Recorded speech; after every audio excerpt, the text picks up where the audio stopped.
Human Settlements Minister Mmamoloko Kubayi says the 12th World Urban Forum has given South Africa the skills, the knowledge and backing it needs to deal with the human settlement challenges facing the country.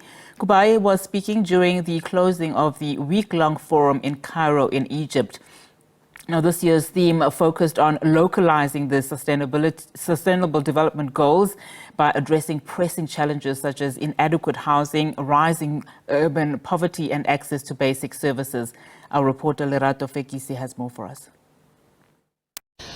Afternoon, it is now the final day of the World Urban Forum in Cairo, and the conversation now is what lessons has South Africa learned that is going to now implement to try and ensure that we reach the 2030 Sustainable Development Goals.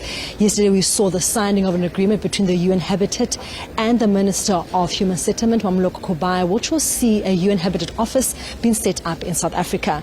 But now on the reflections as we go back home and what must be done better to also curb the huge backlog, I'm joined by Nocks Seabi, who is the chairperson of the Portfolio Committee on Human Settlements in the National Assembly. Chair, you've been here for the past 4 days, lessons, learning, sharing of knowledge between countries. What do you think has been the fundamental lesson that you have learned as the chair of the Portfolio Committee regarding human settlements that's happening globally? Yes, our coming here has been very helpful and successful. You have already referred to the signing of the agreement, which means we'll have the offices of Habitat in South Africa. But we have met people, especially from South Africa, who are playing a developmental role in our portfolio, in our space, which we didn't know as politicians. And I think that's very important for me. I even arranged that they give us the database of such people who are playing a role. There are people who are well organized in financing housing. There are people who are well organized in terms of backroom accommodation and so on and so. So there are so many categories and people we did not know, including the NGOs.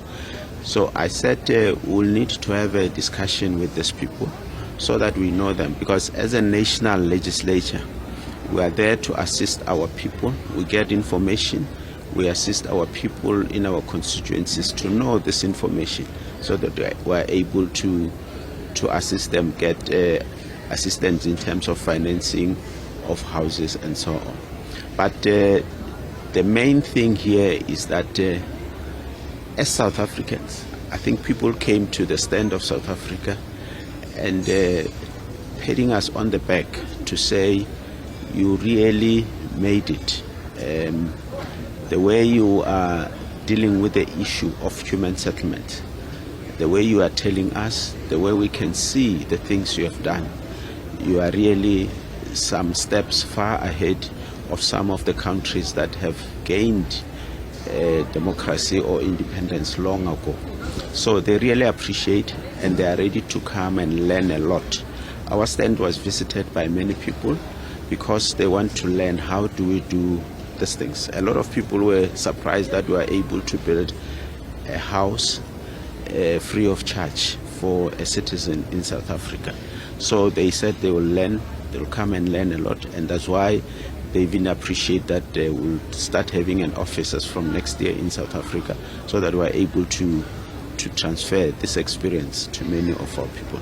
Then, Chair, a huge conversation that the Minister was part of was the issue of slum transformation. I think if you go to any province, because of rapid urbanization, we've seen slums being a common factor among the provinces. Is that something now, especially now with the establishment of the Office of the UN Habitat in South Africa, that's going to be on top of the agenda? I know that there are 4 pillars of that office being set up there that we want to try and tackle as soon as we can.